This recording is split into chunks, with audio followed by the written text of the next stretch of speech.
Hey yo, it's your boy Chief Man and I'm back. 6 weeks, 30 videos. From November 14th to December 24th, I'm gonna be dropping 5 times a week. 100k by force by fire. We shall never retire. Get your friends to like and subscribe. Disfruta el video, mi gente. Andale, peace. Perfect.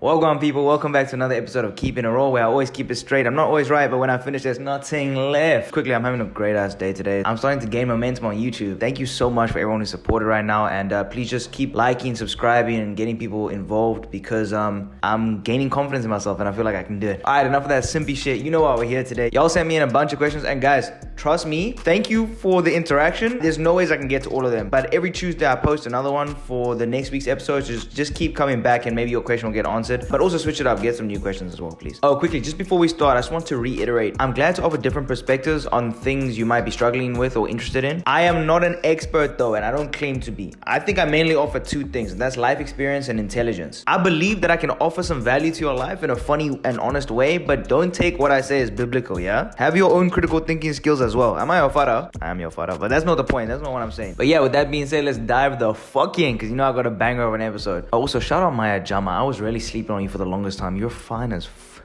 you're so beautiful. Your skin is laying, your body puffs, face is actually pretty, and your personality is so bomb. Oh, and your hair's...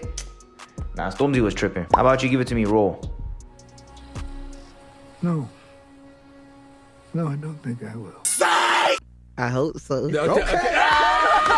The fact that Huns want us to tell them if we just want to fuck them, but then get angry when we do. Oh my days, this is such a relevant issue in my love life history. So my position is straightforward honesty. If I'm interested in a girl for more than just sex, I'ma let her know, and if I just want to blow her back out, I'ma let her know. The reaction this approach gets varies from girl to girl because they're all different. I had one girl fall for me even harder because she valued my honesty, and I had another girl that treated it like some sort of shock that I was interested in physical activities. And this is especially a problem for me when I'm flirting on socials. These girls think I'm finna pursue relationship status when I live in Cape Town and you live in Namibia. Bitch, where?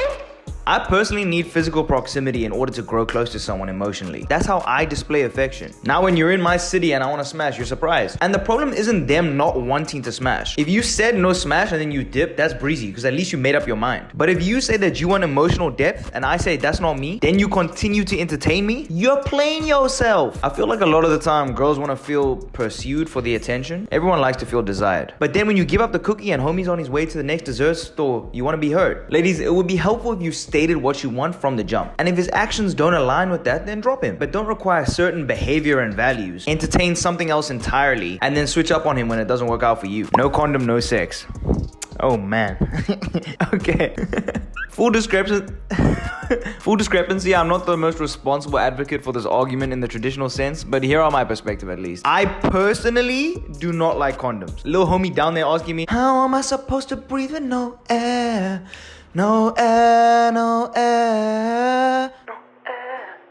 Also, the time it takes between sex decision time and dome application time kills the vibe for me. Once you're struggling there to rip it out the packet, I'm soft. So we don't have the capacity. It feels literally 30% as good with a dome as without one. And my pull-out game is Cristiano Ronaldo level clutch. Just ask my kids. Oh wait, I ain't got none. Now here's why raw sex works for me. I get to know the girl a little bit before we actually smash. Ask her about her body count, hang around her to determine her level of cleanliness, etc, etc. I'm a clean freak, so it matters to me. Now obviously she could be lying about the information she gives me, and that's a risk, but I'm generally a good judge of character and nothing serious has happened so far. So also, I don't juggle partners. That's very important. According to my doc, if you smash and there's an infection problem for males, you'll be symptomatic within probably the first 2 weeks after you smash. So I almost always take a complete physical break between different girls in that time frame, if it's even a situation like that in the first place. It's very seldom that happens. Now I know the other obvious worry is pregnancy, but like I said, pull out king. And they are always morning after pills if the pussy's so good it affected your memory and you don't know when you let your kids go for a walk. Also, my body count is low. For real. I'm not out in these streets catching bodies like it's a profession. So in summary, I choose my partners carefully, do adequate research, and make an informed business decision as to whether the shorty in question will be receiving an investment from me and my company. Once you feel it raw, the condoms shall be used no more. And I live by that. What happened to TFG? Well. I know y'all been waiting for this one. Before I give you the tea, I want to make it very clear that I consulted with the boys before I discuss this topic with you. I highly value honesty and integrity, and I didn't want my boys to feel like I was discussing their private shit behind their back. You get me? Now, as to what happened with the 3 finest of guys. I just watched the thanks for everything video while I was prepping for this, and there really isn't anything like the chemistry the 3 of us had, man. It was fucking magical. I'm so mad at it to end, bro. Alright. Fuck. Okay, let's do this. Let me abbreviate the circumstances for you. 2019 was TFG's year. All the public interviews, all the campus everythings, the brand deal with Hunters, we was all over the place. Going into the 2019 December break for uni, obviously, Abu was going home, Tibbs was going home to Joburg and on holiday. I was staying in Cape Town. So we shot a bunch of content in bulk that we could drop over the coming months. Coming back into the start of 2020 was where the problems began. From Tibbs' perspective, engineering was heating up for him and he was beginning to give even more of his time to the degree. I think because of this, and he'd probably agree, he lost the motivation that it took to churn out the content that we had been doing. Additionally, around this time, like beginning of 2021, Abu's girlfriend at the time, I would like to emphasize that he is and has been single and ready to mingle for a little while now. But anyways, his girl at the time was getting negative comments from fine fan girls. I know some of you watching right now. Like people were commenting that Abu could do better. The girl wasn't of a high enough standard for Abu because Abu was too good looking, etc. The pressure from that fed into their relationship and also turned Abu off the people he was making the videos for, which I guess was fair because why would you want to put editing hours into creating content for free for people who are talking shit about someone you loved and causing stress in your relationship? Now, from my perspective, I've said it 100 times. I'm an all or nothing person. And at this time, I was fully invested into pushing the growth of TFG and the boys weren't really feeling it like that. Then COVID hit in April and Abu and Tibbs went back to Joburg. When we all came back in August 2020, we had a meeting and shit, but it just wasn't the same, you know? And yeah, end of 2020 came, Abu graduated and ended up being a director's assistant on a fucking HBO show. Is it HBO? HBO Max. I don't know how much of a difference that makes, but yeah. Tibbs became a graduate soon after that and is now living in Durban. And I'm a millionaire, so we're all up right now. Okay. I did have some issues about what went down and how it went down, but some things are better discussed privately. But some things are better discussed privately.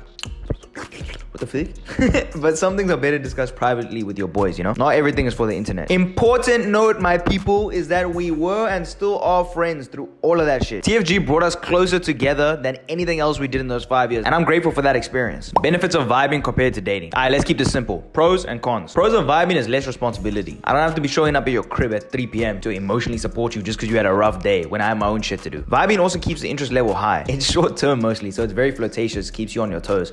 Also, we know damn well that our generation has the attention span of fucking goldfish. And if you're toxic like me, hopefully there's a bit of a drama because that also helps to keep things interesting. Now, pros of dating is a deeper level of emotional connection. You talk to each other about life goals, insecurities, and fears, and hopefully you care about that shit. Everything means more, and if you do it right, you have another person in this crazy world who's looking out for you. That's not easy to find. Basically, there's a level of consistency, reliability, a foundation on which you can build your life with another person, a sense of meaning. However, if you watch my previous Keeping It Raw, the problem is choosing the right one. Choose the wrong one, and you're in for a world of hurt, my friend. My acquaintance, I don't know y'all like that. My people. My people. I like that one. A friend is a very weighty word to throw around. Okay, worst throwing up experience from drinking too much. Well, I have plenty of these, but here's one. This is not the worst, it's just kind of a funny ass one. So just before uni starts this one year, I convinced Abu and Tibbs to go.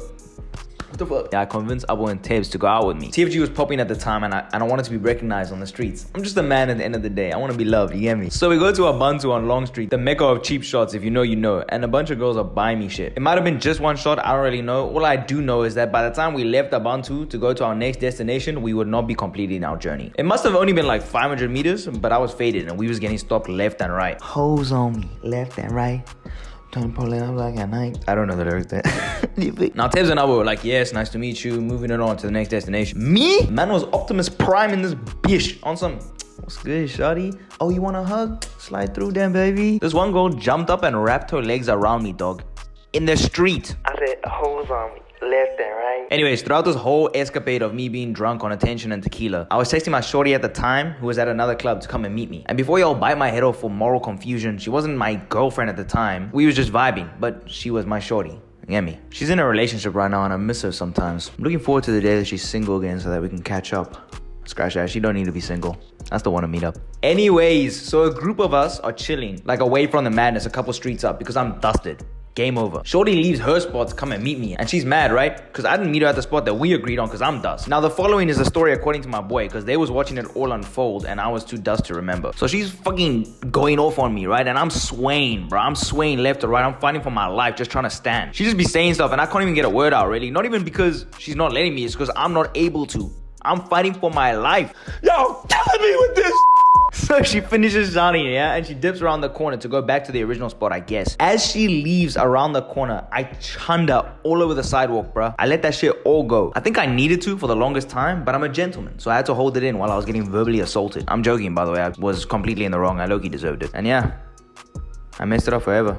Never saw her again. Psych, who the fuck you think you're talking to? You know I turned on the charm and got back in the good books. Respect me. Once she sees the eyes and the steez, you already know she getting weak in the knees, bitch. Do you think spanking and hitting is abuse? No. Some of the most respectable people I've met and been friends with got physically disciplined as children. I used to get the wooden spoon, which is like an intermediate level of punishment. Maybe the belt once or twice. Now this should go without saying, but obviously I'm not advocating for child abuse. I believe that parents shouldn't spank their kids in the heat of the moment, but rather wait until they've calmed down. Clearly explain to the kid why they're getting spanked, and then have some sort of reconciliation afterwards, after the punishment has been dealt. But yeah, considering it's done the right way and responsibly, I'm 100% for it. Now, do I think I can spank my daughter? Nah, mama finna handle that. But my son, it ain't no problem. This might sound a bit concerning, but you know those little gift wrap cardboard frames? I wanted that to be my tool as a parent, because it's so nice to swing, get me?